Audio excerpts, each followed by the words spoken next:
Darkside Gunner.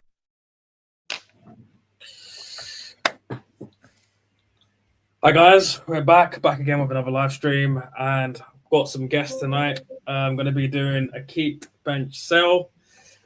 You already know what it is. Big up, boring. What are you saying, mate? I'm feeling good today, mate. I'm not going to lie. I think I've had about a 48-hour hangover, so this is the best I've felt in the last 2 days, despite the heat. Other than that, I'm good. Thank you. Big up, Premier League champion. What are you saying, bro? Yeah, calm. Though, to be fair, I'm absolutely sweating. I've not moved all day, you know. So, it is. I've just been sat here chilling and just admiring as much as possible, pretty much, since that title win at the weekend, innit? So, yeah. I'm good. But hot at the same time. No worries. Same with me. It's just boiling in here, just trying to survive. And I had to take my mum to the hospital today, and my air conditioning broke while I was waiting for her to finish her surgery. And fuck me, it was 45 degrees in my car with no air conditioning. It was grim. It was grim, bro. But let's kick things off anyway, man. So, all right. So, see if I can. Yeah, there we go. Because my computer's really laggy today, man. Don't know why it's so laggy today. So, can everyone see this, or is it too small? Or should I make I can see it, but I'm not sure if you've got everyone. You know, that can't be the all of the squad. You know. Can I make it bigger? Yeah, no. I think this is like everyone. This is like everyone important. I think. I'm pretty sure I went through it like twice. I might be missing somebody. I might be missing someone. Have you got Setford? No, I ain't got Setford, man. To be fair, you can't really do Setford, can you? So I'm not gonna start from the top. I'm just gonna pick one at random. I'm gonna start with a bit of a controversial one. Ben White, what are you saying? Keep, bench, sell, loan. Do you want to go first? I'm trying to think about this one. You know, it's difficult because I really do like Ben White, but it's just injuries have killed the guy, and I think you can probably get money for him. It's just who do you replace him with? That's the thing. So, I think that if he was gonna get sold and you get good money for him, then obviously you take it. But I wouldn't be against keeping him. You know. Because I honestly can't think of many right backs at the top of my head, you know, that can replace him.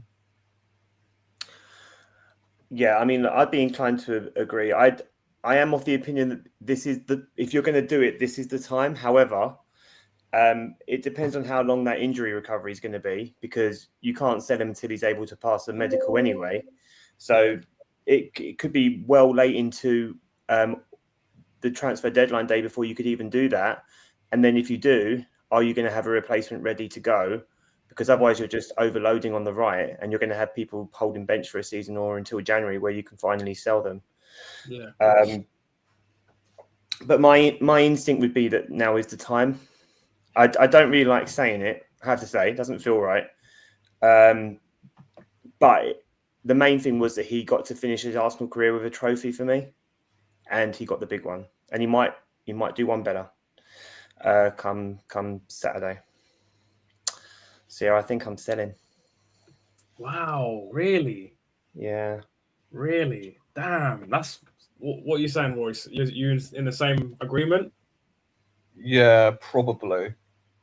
I hate saying it because I really like him.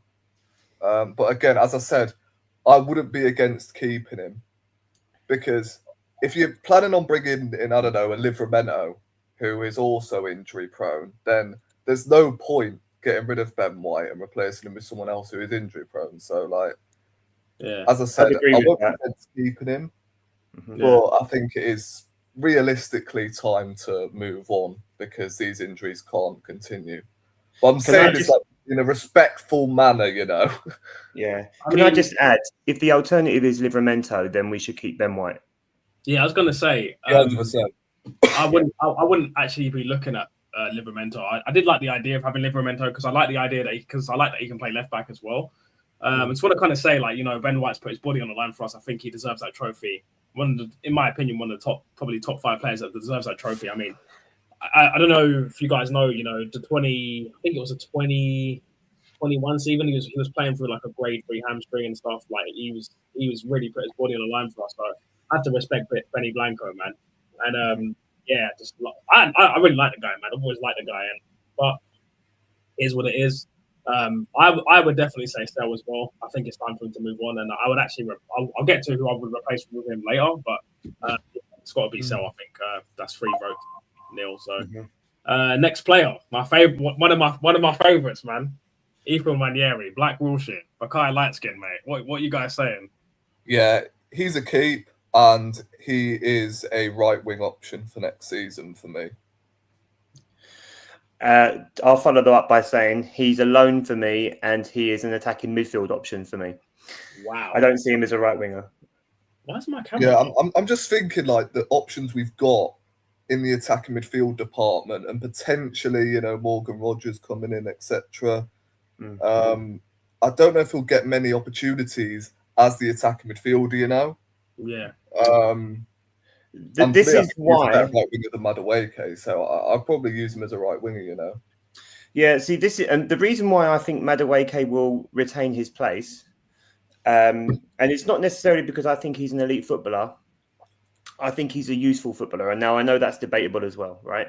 But the reason why I think that he will retain his position in the squad as a right wing option is because he's different to Saka, whereas I think Nwaneri would do sort of similar stylistic things to Saka. He would look for the invert, which means you kind of want an overlapping option right back, which may well be a Kayode or someone like that.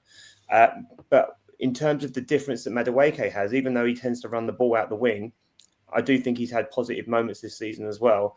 And he is just different to what we already have. Whereas I think Nwaneri is a little bit similar. And I have to say as well, as much as it's a bit controversial, it's also why I could see him being sold.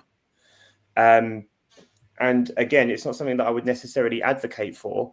But if Arsenal are looking to bring in a Morgan Rogers who can cover left wing and attacking midfield, the same as an Eze, I don't think it bodes very well for Nwaneri personally, which is why I would put him up for a loan so we can kind of go out and maybe, I don't know, make a bit of a name for himself outside of the Arsenal team, so that when he comes back, it's kind of like, how do we shoehorn him in, as opposed to where do we make room for him in this squad.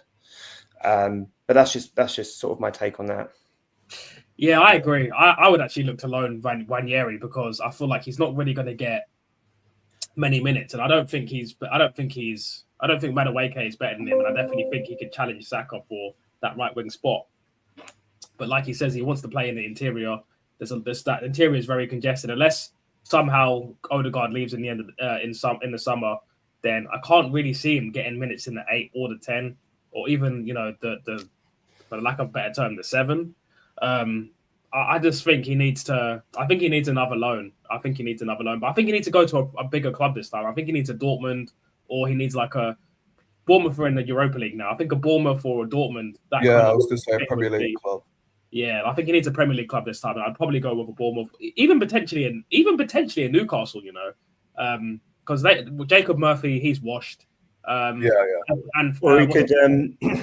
he could go to Sunderland with Xhaka in it. Yeah, I mean, again, like I would keep him purely based on the fact he is the only one that has the willingness to shoot from outside the box.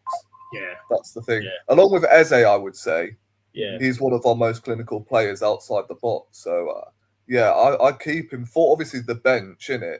Although to be fair, I would almost say keep and bench is technically the same thing. Yeah, you know what I mean? Yeah, I mean, so I guess so.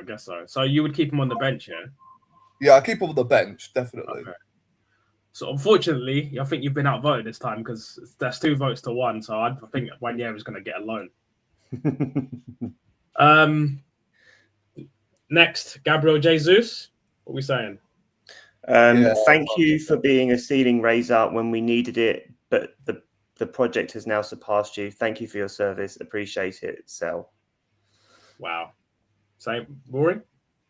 Yeah, I think it's time to go. I've actually backed him more than anyone, even like through the tough times, and he's had injuries non-stop. I think if he didn't pick up that knee injury in his first 5 months in his Arsenal career, it could have been a different kettle of fish. Like, we could be talking our main striker, but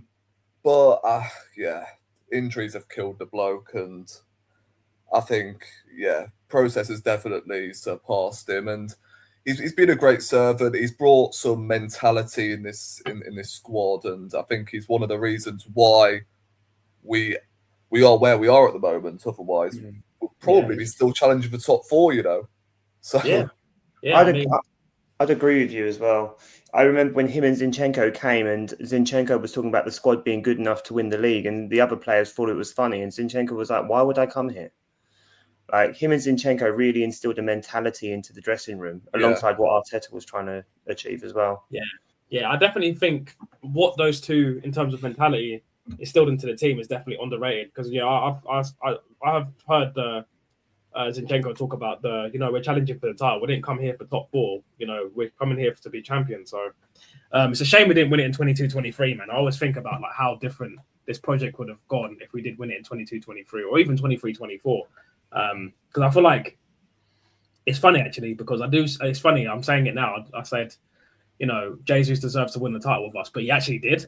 But obviously it would have been nice for Zinchenko to get a medal as well, but he's at Ajax now, and I think that's his career done now. But it is what it is. Like he said, he was a springboard for us to get from sitting around in the mid-table to get to like the Champions League spots, to kind of like push to like the first and second spot. So thank you for your service, Jesus, but it's like Paul used to say, it's time to go, mate. I'll do some easy ones now. Timber? Yeah, keep 100%. Yeah. Need him for the final, This one's a controversial one. About that, by the way. This one's a controversial one. Kai Havertz? Oh.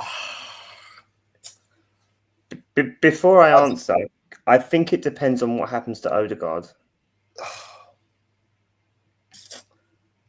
I actually don't know, because I think if this was 4 or 5 months ago, I would have said sell 100%, because I've not been a fan of Havertz for 3 seasons now. Since he got it, I was never a fan of the signing, and I don't think we should have got him in the first place. But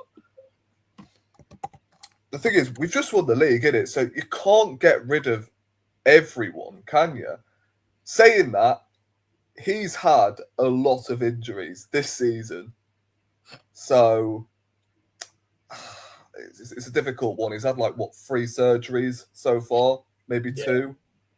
So the thing is, if you're letting go of Jesus, can you afford to let go of Havertz as well? I'm not sure. I'm going to say bench, but just he's in the red zone for me of being set. I'll keep him for 1 more season and then let him go. Wow. Maybe in January or, next summer. But he's very close. I'll keep him as a squad player. So, Darkside knows that I'm part of the Havertz Defence League. So, I knew it was coming. I knew that was coming. I have to own it. It's part of my personality now. All right. So for me, this is challenging. I actually saw rumours that Real Madrid tried to sign him last season because of the way that he links up the play, and he turned it down because he felt like he had unfinished business at Arsenal, and Arsenal weren't willing to sell anyway. But yeah, I think if you keep Havertz, then you could lose Ødegaard. And if you keep Ødegaard, then you could lose Havertz. I just feel like one of them are going to go this season. I really do. So it's a tough one because Ødegaard still has a purpose in the team, I think. But I'm gonna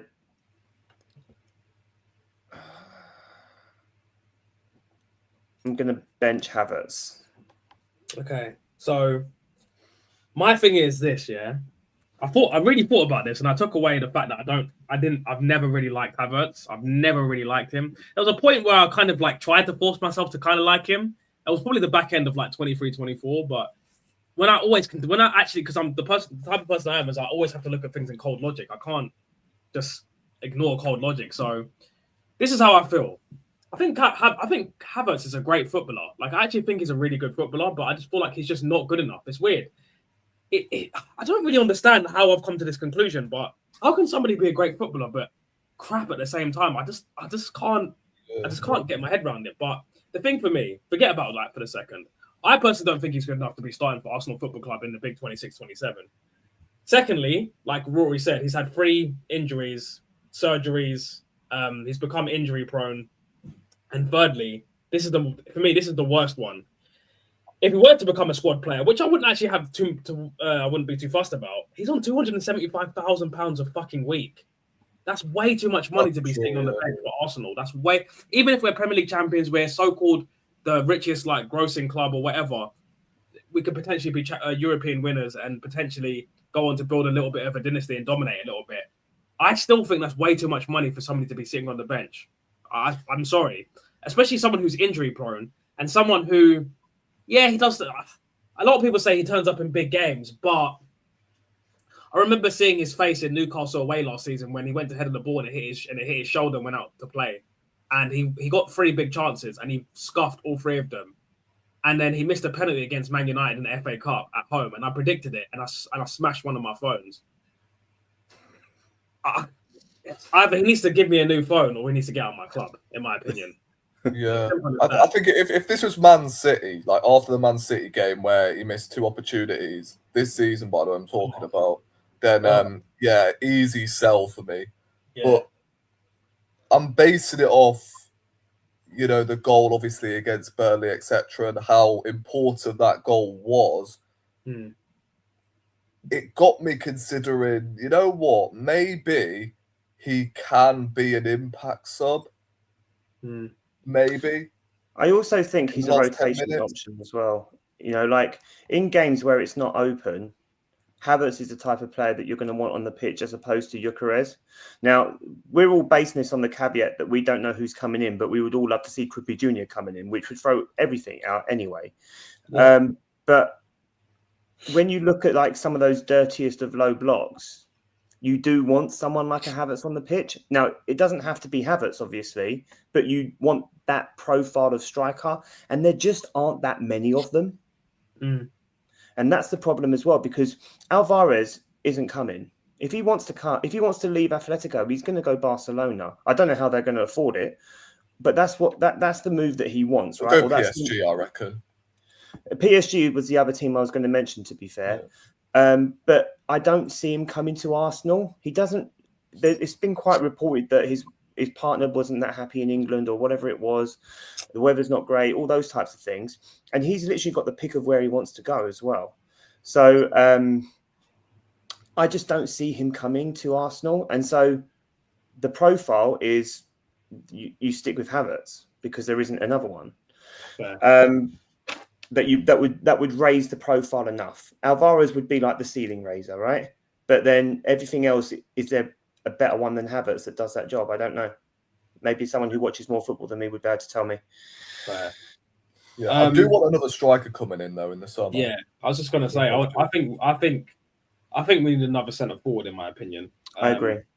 I don't really know what profile centre forward I want. Do I want a false 9? Do I want an out and out goal scorer? Do I want someone who's a bit of the Maverick type? And I think I do want the Maverick type. I think for me, Kruppi Jr. I just think he's the type that we need. Like you know what? I was looking at the two goals he scored against Arsenal and City this season. None of our strikers do that. He beat two man against Arsenal and then just bangs it long ranges, like with no backlift as well. With no backlift, that's a difficult skill, you know. The only attackers I could see in Arsenal's team that would do something that daring would be Eze or Trossard. Yeah, facts. I mean, he's not really a striker though, is he, Kruppi? He's more of an attacking midfielder. Well, yeah, he can play 10. He can play 10. He can play striker, and he can play off the left. So I don't think I've ever seen him play striker at Bournemouth. You know. I think he played striker before he came to Bournemouth because I checked. I did my Googles. I done a bit of research. But listen, Thierry Henry didn't play striker before he got to Arsenal. French, young, But then, well, he played more on the left side, didn't he? So. Yeah. In which case, then, does Krupi offer you some of what you want Havertz to do? And if he does, would that give you a sell option on Havertz? The thing about Havertz is that because he's got such a weird profile, he's not really. I know. Yeah. He's not. He doesn't really like you. He doesn't. He's just such a weird player. Like he's I don't know because he's everything. It's because he can do everything. Arteta likes total footballers, and Havertz can do a bit of everything. You wouldn't, you can see Havertz dropping back as far as the 6, picking up the ball. That's what Arteta's profile of player is. Total footballers. Like, listen, you've heard it here first. Don't be surprised if you see Zubimendi playing at right back in the Champions League final. Yeah. Right. Don't be surprised. I hope to freaking God not. But don't be surprised. Well, I'll take and welcome the Maverick energy next year. That's a good question, actually. What do you guys think about that? Do you want to go first, Roy? Rory, sorry. Sorry, I missed that. Do you think Arteta will be more open, expansive, more Maverick, kind of look at more Maverick profile next year? I think he might, because I think we had this discussion on my show yesterday, like whether or not Arteta will release the handbrake next season because Pep Guardiola has left the league. I think that was the only thing that was holding this manager back because of Pep Guardiola and the pain that he has given us over the last 3 to 4 years. So I think he might, and I was saying, or should I say, most of us were saying that I think he might blend all of the style of football he has produced over the last 3 to 4 years together. Hopefully next season, where we're seeing a mix of 22-23, and then the this season's football as well, where we are rigid defensively, etc., etc. So I think he might, purely based on the fact Pep Guardiola is no longer in the league anymore, and we are astronomically clear of everyone else in this league. I don't care what anyone says; we are better than everyone else. It will take at least 4 to 5 years for anyone else to catch up to us. So I think he will release the handbrake next season, and he will bring in attackers, worth of that, Maverick type. So yeah, I'd be inclined to agree. Look, I think this season Arteta looked at it and thought, I need to win the league, otherwise it's going to be untenable for me. I think that the board would have still wanted him, but if he hadn't have won the league, I think there would have been a large portion of the fan base that would have sort of wanted him out. And I think that what he's looked at and gone, right, defensively we're untouchable, so we will shithouse our way through this league. We'll take the wins. I think they won so many percentages of their games by 1 goal. There was lots of 1-0s, but a lot of them were also 2-1s. And he's just gone, right, they can't score against us. We'll take the goal. We'll be dull. We'll kill the game. We'll nullify the low block by being excellent at set pieces, and we'll get to the league that way. And then next season, I hope that we start to see a more expansive style of football. And you could argue that some of the players that we've been linked with, even if we don't get any of them or all of them, right, you could say that the players that we've been linked with will allow for a more expensive style of football. Even if you don't want Livramento, it allows, you can see that he's looking for an overlapping fullback, which is not what Timber is. Timber is an inverter. Now, if you have an overlapping fullback and you replace Ben White with a Livramento, for argument's sake, you're going to see a more expansive Saka because he can overlap and play the football that he likes to play with Ben White. And then you're looking at someone like a Morgan Rogers, a Krupi Jr., Alvarez, all players that we've been linked with and right now might be possibilities. They're going to create different dynamics on the pitch, different link-ups, especially in the final third. when we're breaking the press. So I think that it lends itself to a more expansive style of football. And so, that's what I'm hoping we're going to see. Okay. So we're going to settle on bench Havertz then? Or, yeah? Yeah, I'd bench. All right, fair enough. Just. Just. Okay, well, I've been outvoted. It would have been self to me. Major League Skelly? Keep. Yeah. In midfield as well. Number 8. I'm not even answering this one as a defense league. Yeah, he's keep 100%. This one for me, I think I'm going to just start with this one off because with Calafiori, I'd be leaning towards selling him. And I know he does offer something different compared to Nkape, but the thing I don't like, the thing about Calafiori, he doesn't stay fit. He does not stay fit. Yeah. And I know I've heard there was an interview or a rumor that he said he wants to go back to Rome one day anyway. So for me, he's won a title. I think the fact that other than like the last couple of months in 2026, he's not been able to stay fit for 2 games in a row. And is his injury record going to get any better at Arsenal? I don't think so. I do like him. I do think he offers us something very, very unique.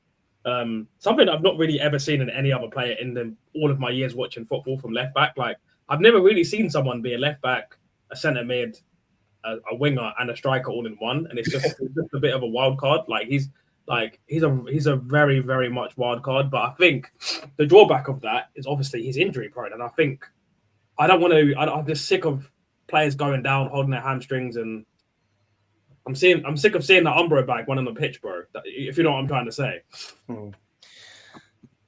I would keep him, and we've spoken about this before, Darkside. But for me, he basically fulfills the same role that Nico O'Reilly does at Man City. I mean, you could debate whether you think Nico O'Reilly is better for his age. He probably is, but I think he is instrumental to the way that Arteta wants to play. I think Hincapié is also very good and would be a worthy starter, but he just doesn't have that forward mindset that Calafiori has. Yeah, he's still young enough, but Calafiori can invert into the midfield. He also becomes like a second striker. And I think in terms of the way that teams will continue to line up against Arsenal, particularly with the low blocks, I think that kind of player, you're talking about Mavericks next season, Calafiori is a Maverick. And I don't think he's that defensively more vulnerable than Hincapié is. I don't think Hincapié is that far superior defender than he is, right? But he is definitely far superior an attacker. So yeah, for me, I'd be keeping him, and obviously the fitness is an issue, but he's the type of player that you want in your starting 11 for me. Fair enough. So 1 vote for sell, 1 vote for keep. You're the tiebreaker, Rory. Yeah, I'll put him on the bench. For God's sake. I'm sorry, Darkside, but bro, we've just won a title. You can't get rid of everyone, and we've just had, bro. Come on, best defense in the league, bro. One of the best defenses in the world. Why would you get rid of most of our defenders? I don't get it. If you're getting rid of Ben White, who was predominantly our backup for Jury and Timber, what are you going to do? Get rid of Calafiori as well, bro? I mean, you make a good point, I guess. I get it though. He can't stay fit, right? But every time he has played this season, don't you think he's been decent? He's been much better this season than he was in his first season. And I'll admit, right, after his first season, I was considering selling him, because I wasn't impressed whatsoever. The guy was an absolute liability defensively. But it feels like this season, apart from the injuries, he has definitely rectified, his defensive incapabilities. I see him more solid this time round. And, going forward, he's an absolute menace. So I would keep him for the bench, to be honest. All right. But I wouldn't start him, especially in the big games. I still see Hincapié as the starter, Okay. Well, so would you start Hincapié in the Champions League final then? Yeah, 100%. Okay. Towards the end of the season, he's won me over. Yeah. I mean, for me, I do like him. He's very. I don't like that. I don't like players that are likable. because it means that I just don't practice cold logic. But whatever. I've tie breaks. I put him on the bench. Hincapié, that's an obvious keep. Yeah, keep 100%. Okay. So for me, he would be benched because I would be starting Hincapié, but 2-1. What the fuck has happened? Why is it? There we go. Fucking hell, my computer's running so slow today, man. I need to get a new computer. I need to get like a powerful computer because this laptop is shite, man. I'm gonna sell it anyway. Yeah, blocker, Raz, GDL, obviously Rice. I mean, this is just an obvious keep, obviously. Kepa, Balenciaga. Yeah, I'm selling him. I'm not gonna lie. I would sell him as well. As the number 2. Yeah. So my dream scenario would be sell Kepa, promote Setford, and then bring back Szczesny for the Bants. Fair play, man. Fair play. I mean, for me, just for that Carabao Cup final alone, those 2 blunders in the Bin Laden, mate. In the Bin Laden.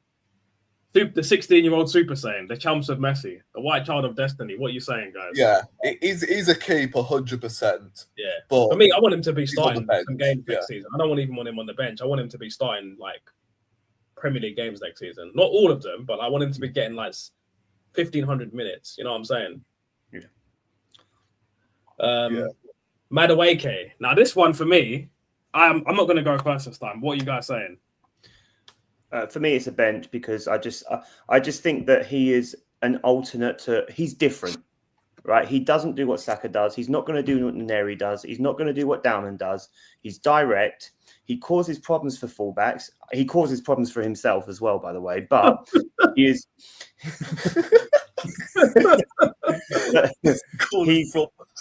He is different, and he has come up trumps at times this season. I don't see the point in selling him this season. I would be benching him.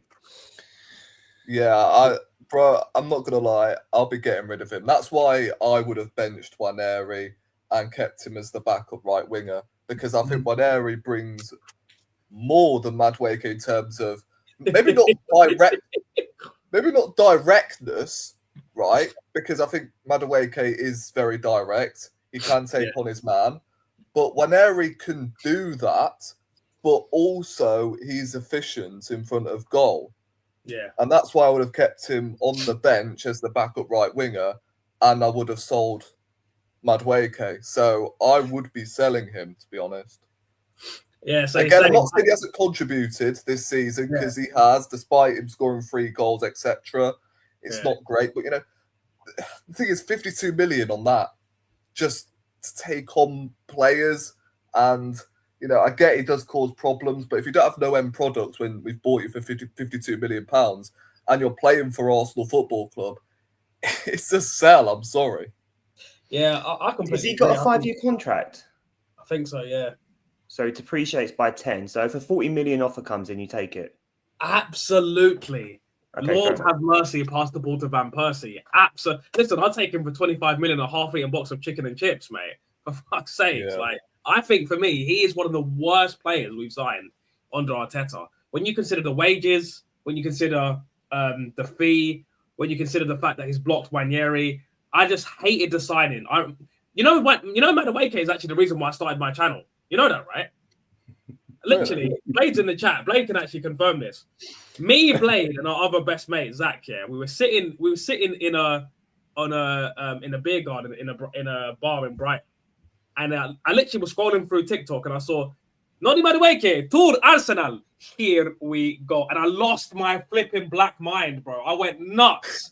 I was shouting and screaming, and everybody was looking at me. And I even said to one girl, I said, "I don't care if you're looking at me. Madueke just signed for my fucking club. I'm pissed." And she was so confused. She was like, "Why is this angry black man shouting? I don't really understand why he's shouting." And I was just like, Madueke's ruined my. I was fuming, and I looked at the fee, and I saw like I think it was like 40 million plus 8 million in add-ons. I was like, or 10 million or whatever, 42 million plus 10. And I was like, bro, 52 million quid for this effing scrub, bro. Oh my God. I was fuming. And then when it came to the club, I tried to like top gooner it. I tried to like, well, he's fast. He's good one-on-one. He's dribbling, He's got nice hair, whatever. You know, I tried to find any angle to try and. Then I watched a couple of games and I was just like, my God, this is Chelsea's fourth choice winger. We've had our pants pulled down, mate. We've had our pants pulled down. So you're benching it? No, he's going himself, mate. He's going in the bin. He's going in the bin Laden, mate. Outvoted again. That's fine. Can't sell everyone. Yeah. Big up, Jack. Nonny bench. He's still crazy ball of energy that gives defenders. He played for a month when Saka was out. He went on a good run. Nonny bench. Oh, yeah, sorry. It came up. That comment came up twice for some reason. Yeah, facts. Should have seen him the day. You ain't lining up. Bro, Blade, I was fuming, bro. And it ruined the whole night. Like for the rest of the night. Yeah, what was it? Wait, what did he say on his an announcement thing? Or you ain't lining no one up, G, or something like that to one of his friends. Oh my days! Literally, I remember it just ruining the whole night. I remember, I stopped drinking. I was quiet for the rest of the night, and I was just brooding. I was fuming, bro. I was fuming. Darkside leader of anti-Madueke League. Yes, AML, bro. Not AOL, but AML. You know what I'm saying? Big up Tyrell, man. I ain't seen you in a minute. We need to do a stream, bro. We still need to do a stream, bro. All right, so next. This one should be an interesting debate. Norgard, yeah. Buzz Lightyear. What are you saying about Buzz Lightyear, fam? Yeah, I think we had this debate on the show we did last night, you know. I would keep him for the bench, you know, because every time he stepped in, he's done all right. Yes, you can talk to me about, you know, the wages, etc., but it's not really his fault, is it? Like, every time he has stepped in, he's done all right, and he's not really had the chance, really.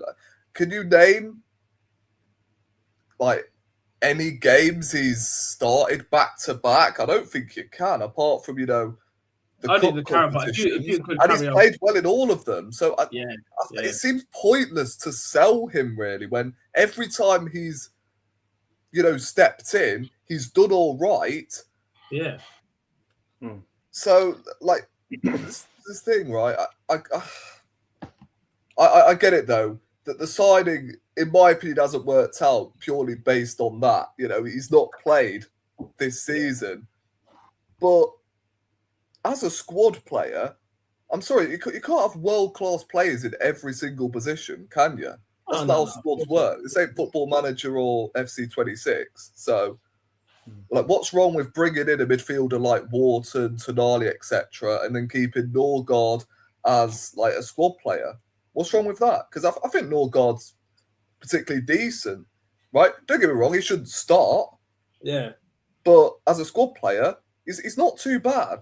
So, I thought about what we spoke about last night, Rory, and I thought about it again. I would actually keep Norgard. See, he's on 70 grand a week. He's a good squad player. And I think I heard a rumor that he done some speech after the City game, and it really. No, it's the Wolves game, actually. Oh, the Wolves game, yeah. Wolves game. But so, senior, he's older. Good to have around the dressing room, especially for players like Skelly, Dowman, etc., etc. Yeah, you know what? Keep, man, because realistically, money-wise, he's not really costing that much money. And also, he's got experience. He's ex-captain of Brentford. And he's not going to start most games. He's going to play cup games. Like, you know, if we need to fill the midfield and we're playing like Grimsby away or Grimsby at home, you can just stick him in. Do you know what I'm saying? Yeah, I mean, like, even Man City have had them sort of players over the years. You think back to bloody Scott Carson, innit? Yeah. Like, man's got a Champions League without even playing a game, bro. Yeah, exactly.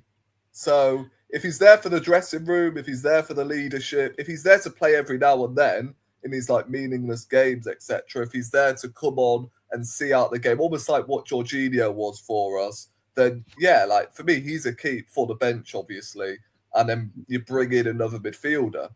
Yeah, I'd have the same. I'd have the same sentiments. There's lots of really positive sort of noise coming out of Arsenal about him, especially like when it comes to training, first person in, last person out, really setting the tone and the kind of the standard for what training should look like, which is what you want. You want someone who might not necessarily be in the first group, but is someone who is pushing that first group to make sure that they are doing what they need to do if they're going to be starting 11s on Saturday. So, yeah, I'd be benching him. Okay, cool. Mascara? Yeah, he's a keep 100%. On the bench, though.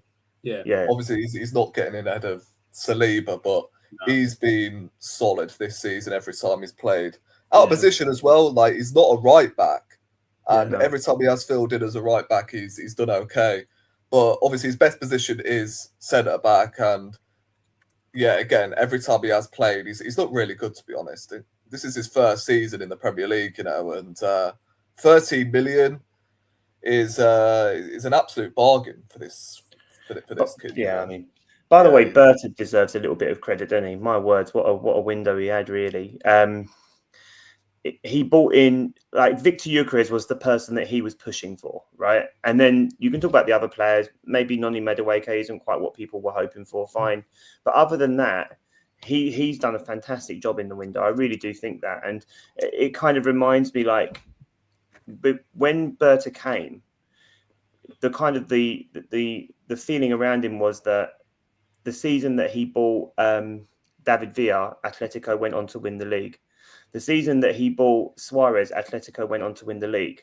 And now the season that he made sure Gyökeres got over the line, Arsenal went on to win the league. And I just think that, I know there's more to the window than just Gyökeres, but I really think that he's had a bit of a masterstroke, really, when it comes to that summer window, which is why I'm so confident going into this window that we're going to upgrade again. Fair enough. The El Capitan, the Beyblade. Yeah, I mean,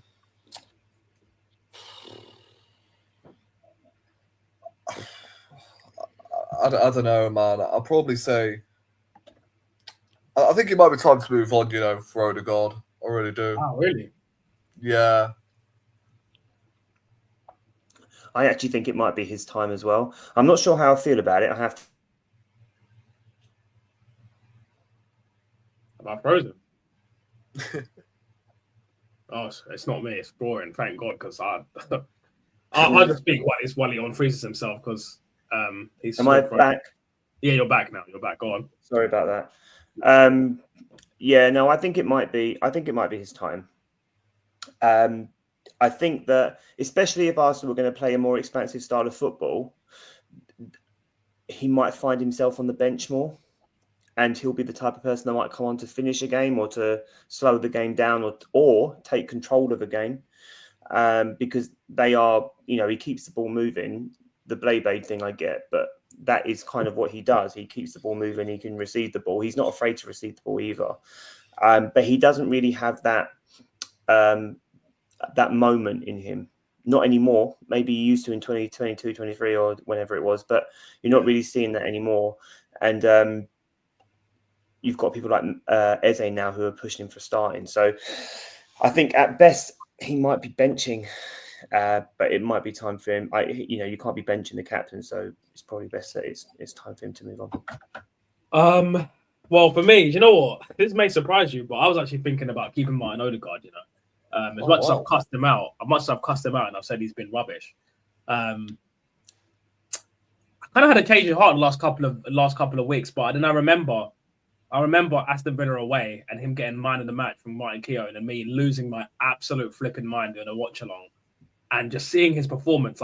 Because when I do watch alongs, I just watch like individual players, and I remember watching Martin Ødegaard and just thinking to myself, big away game.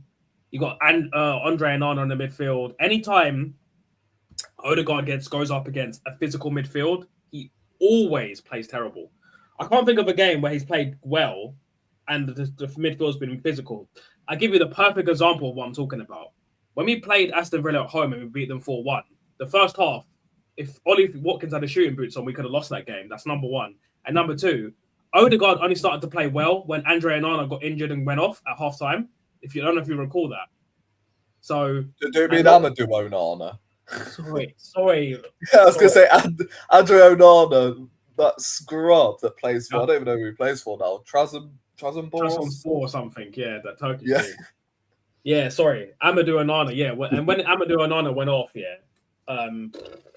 like that's when Martin Ødegaard came out to play, man. But for me, I want somebody where no matter, regardless of the rain or sun, nippy midfield, big midfield, quick midfield, there's turning up. Because for me, as a captain, as the leader, you're hiding in big games, man. I'm sick of it. It's like you're just becoming like end of career Ozil, hiding in big games and not, where's the through balls? Where's the incisive passing? Where's the leadership? You know what I'm saying? And it just for me, it's got to be Sell. The fact that free sells and it's the captain of your club, it just says it all, doesn't it? Really. And I think for me, he needs to go to Bayern Munich or Leverkusen or something like that because I still think there's a player in all of that. You've put him in the Sell. Yeah. I mean, because it's whoever, it's the biggest vote, isn't it? So you two voted Sell anyway. So regardless of what I said, it was going to go in Sell anyway. Martinelli, the Roadrunner, the Nepalese winger. I'll just keep it simple. It's a Sell for me. You know what? This is a difficult one for me because number one, I see him more as a striker. We've not really seen him play as a striker for Arsenal, it feels like.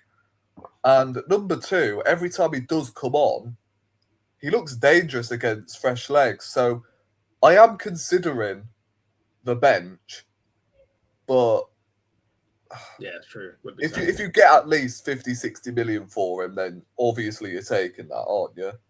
Mm. But for me, you sell one of Martinelli and Trossard this summer, and you keep one of them as the backup. That's where I'm at the moment. There is no way both of them should be here next season. Yeah, that's why I would. Based on that message he put out on Instagram, I think he could well be the one that could be leaving. I agree with that as well. Especially the Instagram message. I think it's like a is it red herring? Smoking gun or what the hell is the saying is? Yeah, smoking mirrors. Yeah, I mean, look, I'd be sad to see him go, but if I'm keeping one of them, I'm keeping Mr. Clutch, and it has to be Trossard. I just think Trossard does so much more in the link-up play. He can invert in, which allows Calafiori to overlap, or Hincapié. I just think that I think the way that the team sets up now, it doesn't really favour a Martinelli. Yeah. Which is why I think Arsenal had been linked to Morgan Rogers, because Morgan Rogers can invert in from the left wing. And which is why I would probably prefer Bacola over why I'd probably prefer Yildiz over Bacola as well, actually. If we were going to go that route. So yeah, I think if it's going to be one, it's got to be Martinelli, and you keep Trossard, or depending on who comes in, you bench Trossard, Yeah, for me, Martinelli is just, let me just keep it 2000. Klopp said he was a generational talent. I think he needs to get a new pair of glasses because I don't see no talent. Maybe he could be on Britain's Got Talent, but mate, he's not kicked on since 22-23. And for me, as someone who actually played football at a decent level and actually played as a false nine and who's relatively good with both feet, watching this guy dribble pisses me off, bro. I've never seen somebody so one-footed with their dribbling. It's like he doesn't have 2 feet. It's criminal how this guy's nicking 180 grand a week at my effing club with that level of dribbling, and the fact that he doesn't look up, and the fact that he has such a low game IQ. Like, I remember playing sorry, not to make this about me, but I remember playing a game away in the Surrey Cup. I think it was a semi-final, and I was injured, and I couldn't really run well. But because I have a good game IQ, I still played well and actually ended up getting a flipping goal. And I just think to myself, could Martinelli evolve and go to a new level where you see him could Martinelli get to a level where he's like as good as Semenyo? Could you see that? Could any of you two see that? No. Like very dynamic, techie. You can't see that. So it's like, for me, what's the point of keeping him here? Other than his pace, what does Martinelli have to offer? I mean, why do I have a feeling that this guy's going to score the winner in the Champions League final, though? I've been thinking about it all season, just imagine Martinelli scoring. It's going to be Trossard. If he was going to score the winner in the Champions League final, would you still keep him? No. I also think it's going to be Trossard who scores the winner in the Champions League final. Yeah, for me, it's either going to be Trossard, Havertz, or Eze, maybe, or Rice. I think. What about Eze? No, I don't think it will be Eze. No. Yeah, if I I think had to choose two, it would probably be Trossard, or three. Yeah, Trossard, Martinelli, or Eze. To be honest, maybe Havertz. I think it'll be Zubimendi from right back, guys.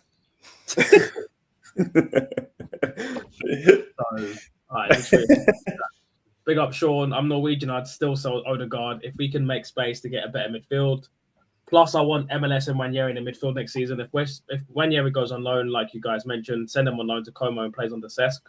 Nah, a bit boring. Might like that. He doesn't like Cesc. I like Gyökeres. I'm willing to grow. Not a fan of Barcola personally. He's a left wing man away. I keep hearing this. What do you guys think about Barcola? No. Listen, I don't entirely rate Barcola that highly purely because of his end product, but it's not that bad. Like when you watch him, he's scored some crackers in the past, whereas Noddy's end product is dreadful. He is a carbon copy of what Javinho was for us. I think Javinho was better. I don't. Yeah. I mean, the mark is very high, isn't it? Let's be honest. I can't even argue with that. But I would still be looking at a Yildiz. Yeah, we should be signing Yildiz. He signed a new contract, but Juventus are playing Europa League football next year. But we need this. Do you know what? Now that we've become Premier League champions, even if we don't win the Champions League, which I'm about 105% sure with a 5% margin of error that we're going to win the Champions League. But when we do become European champions and Premier League champions, we need to start acting like a big club and just go into like other big clubs and going, oh, you didn't make Champions League football this year? Yoink! Your player's got in a 6-year deal and he's getting flipping 200 grand a week. Yoink! Because I'm sorry, how many times? The thing is, Darkside, if we were under Edu's dictatorship, this definitely wouldn't be happening. But now we have a proper sporting director. I have trust that we can have the capability of going to clubs like Juve, Real Madrid, PSG, etc., to go for these sort of players, Kvaratskhelia, Barcola, Yildiz, whoever. Whereas, if Edu was attempting, this sort of shit, bro, he would get kidnapped. Yeah. You know what I'm saying? It's just like now we've got a proper sporting director from Atletico Madrid, by the way. Whereas Edu, I think before he was sporting director at Arsenal, he hadn't got a job at all. He had no experience being a sporting director whatsoever, and he was, controlling that sort of a sporting director role. Honestly, for me, I have confidence that we will build on that from what we had last summer. I'm not expecting us to spend, by the way, 200 million, 300 million like we did in last summer, but I'm definitely expecting us to, purchase from clubs like Juve, PSG, etc., rather than shopping at, the Anderlechts, for instance, where we've got Samuel Lokonga from. You know what I'm saying? Yeah. I mean, I also think that the part about behaving like a big boy club is what it is, isn't it? Like, you need to slap down the money on the table and say, this is who we want. This is what we'll offer you for him. And then this is the problem with Edu, I think, is that at times, look how long he lasted at Forest. We were getting bent over tables for players, and it was taking ages to get things done. And now you're getting Berta in, and Berta's like, this is what we're doing, and this is what we're going to offer.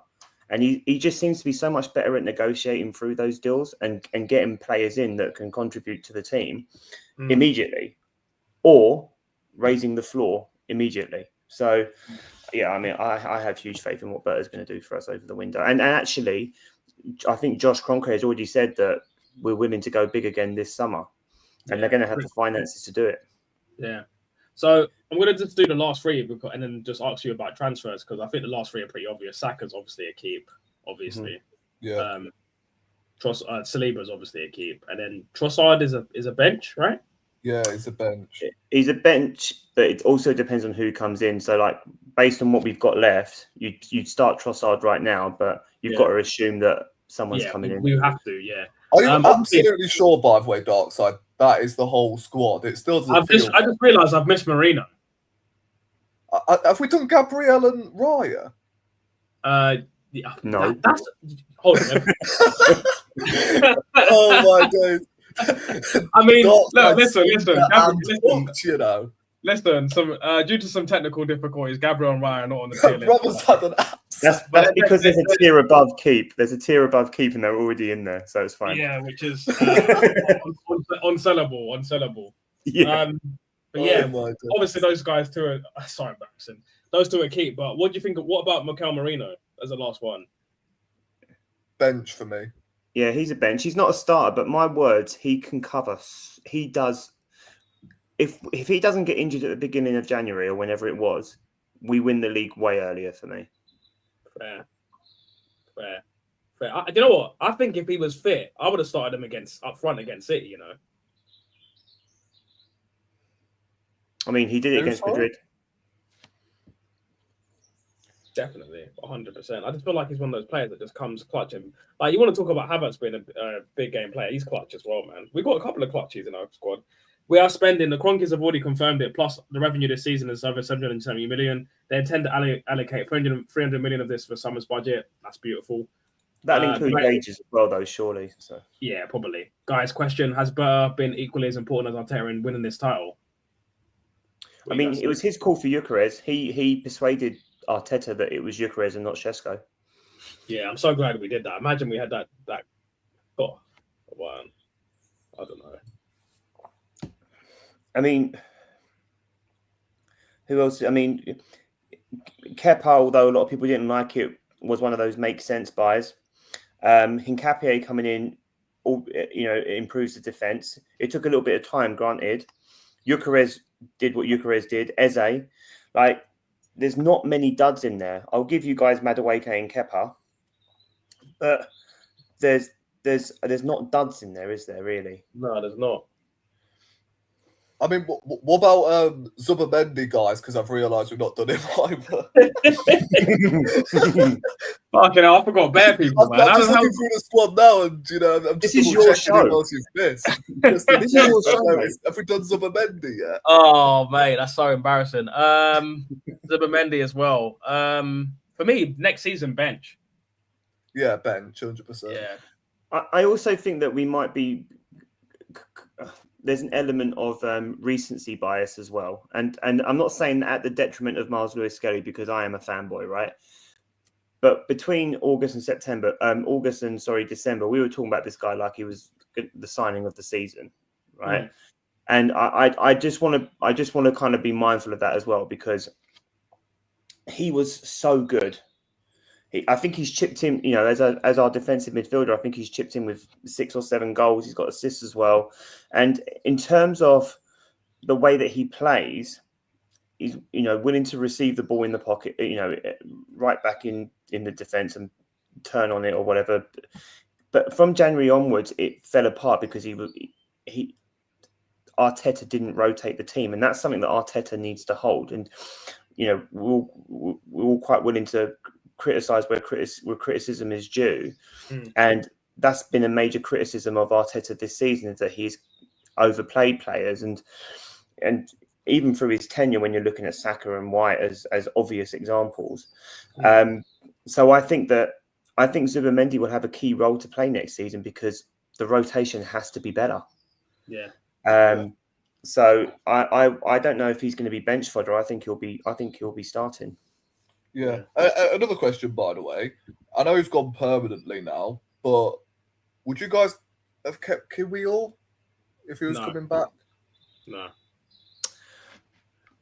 As left centre back cover, if we're playing Hincapié as a left back next season, would you have kept I actually think that Hincapié is the long-term replacement for Gabriel. Yeah. Personally. So and I do think Hincapié is better. I think the Kiwior one is unfortunate because he wanted it now. He wanted to be a starter now, and he's just not better than Gabriel right now. However, I think Arsenal have sold him, and now Barcelona want him apparently. So there is a sell on there, I think. But I think it's a shame because he's a good footballer. But obviously, his patience wasn't there, and he probably would have played a few games this season as well because we would have needed him, like Mosquera was playing. Yeah. Fair. No, I wouldn't have kept him, man. I just think I do like Kivio, and I think he's a good player, but I think he's really shy. I don't think he's imposing himself on games. Yeah. Even Yeah, I remember watching last season. It was such a small thing, but he done a last ditch tackle against Vinny in the Champions League, and he looked really embarrassed about it. And Saliba kind of like came up to him and like done a like high five, and he just looked really embarrassed, like he didn't really know how to act. And no offense, I don't really like that. I like players that are a bit more. I like players that are arrogant, man. It's a bit like Kushinov, isn't it? Yeah, like the shy kind of. I don't like that, especially as a defender. If you're a striker and you're like, I don't really mind that much. But if you're a defender, I don't want you to be shy. I want you to be a bit of a dickhead, to be honest. I think it's important to be a bit of a dickhead when you're playing centre back, man. Well, that's done with the tier list. I just want to ask you guys before I wrap up. I'm just going to ask you guys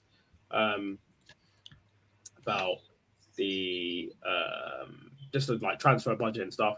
So just assuming that we've got like say 300 million, who are you guys getting? I don't think he'll spend money on the midfield now. And if he does, it will be a young player. Okay. Like Fernandez from West Ham or something. I think that will be costly still. I don't think he... I think that now that they've... Sorry? Even though they're relegated? No, I mean, it will still be... I still think they'll be looking for 50... Well, I suppose 50 million is cheap in this market, but 50 to 60 million, I think they'll try. No, I think if he'd stayed in the Premier League, they would have pushed for 80. I do. But... I think with what Miles Lewis-Skelly has been doing, I think he'll look to use his money up front. So I could see a window where someone like a Coyote comes in or a right back, and then the brunt of the money would be spent on a Morgan Rogers or a Krupi and a Krupi. That's what I could see happening personally. Yeah, the Coyote one is definitely written in the stars, isn't it? It's written in the stars, man. Those long throws. He overlaps as well. He's an overlapper, which would just make Saka so happy. Yeah, like, and it would just the African strength, man. We need that pounded jam strength, bro. I'm telling you right now. He's a monster, bro. He is an absolute monster. He's an absolute. How tall is this guy as well? He's only 5'11". I thought he was a bit bigger. But he's an absolute bruiser. I'm telling you. Yeah, he is. And then Morgan Rogers and Krupi for me.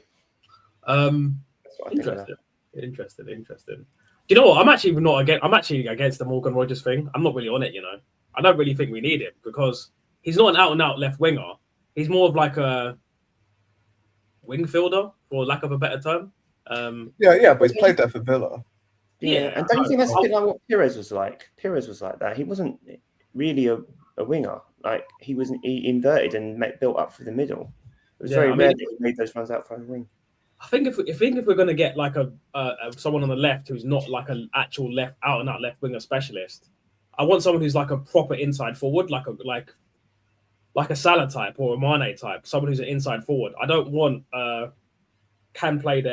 plays there for their team, but it's not a specialist. I want someone who is an out and out left winger or a proper inside forward. That's just my personal opinion. I think we need an inside forward or we need a dribbling demon. But so would you have considered Eze as a left winger? No, I always saw him as a 10. I always saw him as a 10. I never saw him as a left winger. I always saw him as like we're bringing in someone to challenge Ødegaard in the 10. I'd agree. You know, I don't think there's nothing about Eze's game that screams left winger to me at all. Yeah, I think. But the thing is, again, as I said, Rogers has played, I think, more games on the left-hand side than he has as the 10. So, like I said, if it's not Morgan Rogers, I'd like to see Morgan Rogers because I think that's what's going to happen. But a Yildiz would be pretty special if he came. Yeah. In.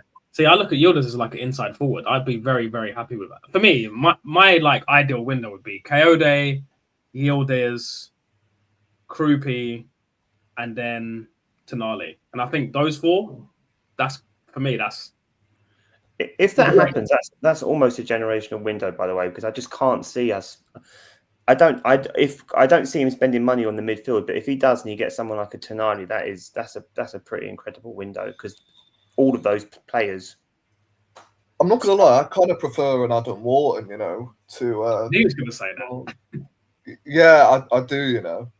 because The problem- I think him and Declan Rice would form up an excellent double pivot, because Adam Wharton's main traits, I would say, is, what he does on the half turn and how he breaks the lines, etc.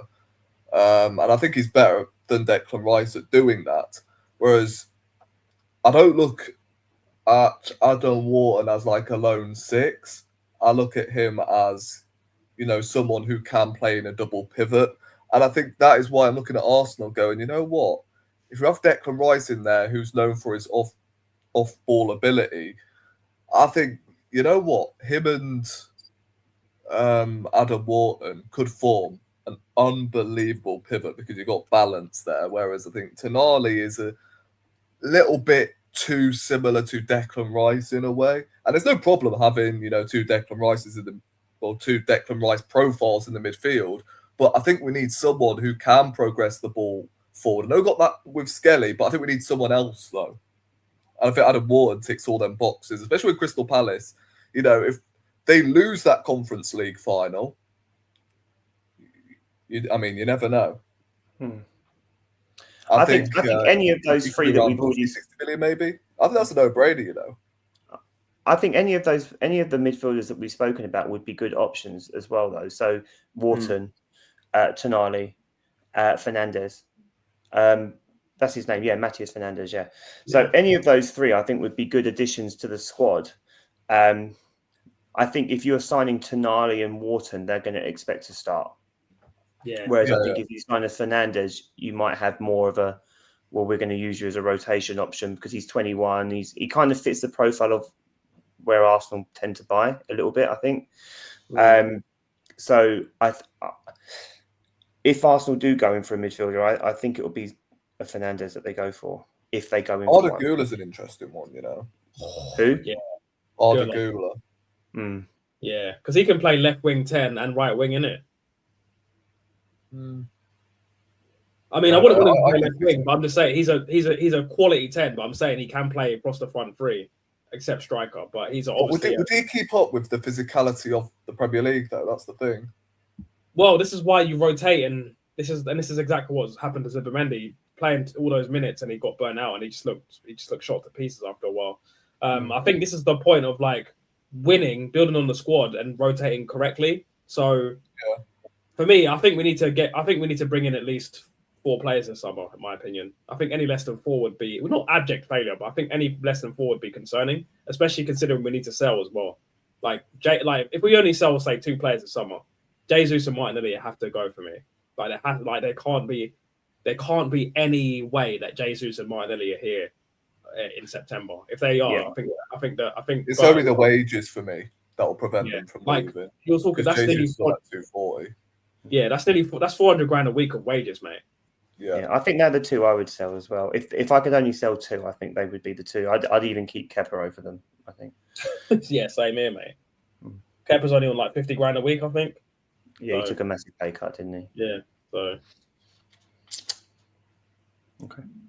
And but just before I wrap up here, can I ask you guys, what is it with Arteta not signing French players? I think, I'm laughing because, again, we literally spoke about this last night, I believe, when we were touching on the whole bloody Mbappe situation. And, this narrative about him not signing French players, I don't think it's anything to do with their egos. Otherwise, you look at Saliba, for instance, you're telling me that Arteta has a bad relationship now with Saliba. Do you think he had a bad relationship with Saliba this whole time when he was out on loan? I don't think he did. I just think, Saliba wants to be back in France, considering, what he went through when he first came in to Arsenal. I think he lost his mum or something like that, and he wanted to go back to France. I don't think it's anything to do with, Saliba and Arteta having a bad relationship or anything. And obviously now there's, nothing there to worry about when it comes to Arteta and Saliba potentially falling out, whatever.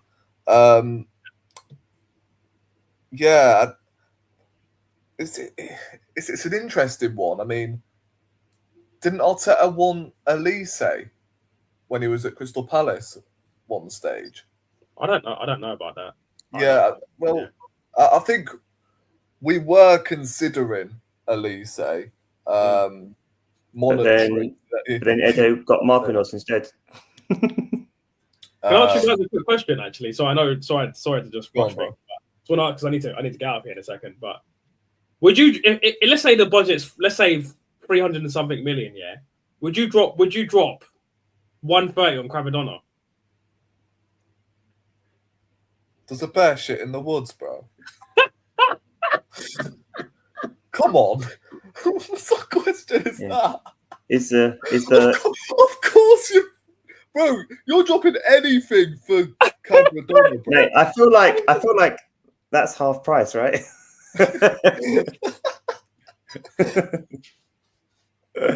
No, if you can get Kvaratskhelia, you get if for some reason there is a minute chance that you can make it happen, you got to go for it, haven't you? He is the left winger. He's the best left winger on the planet.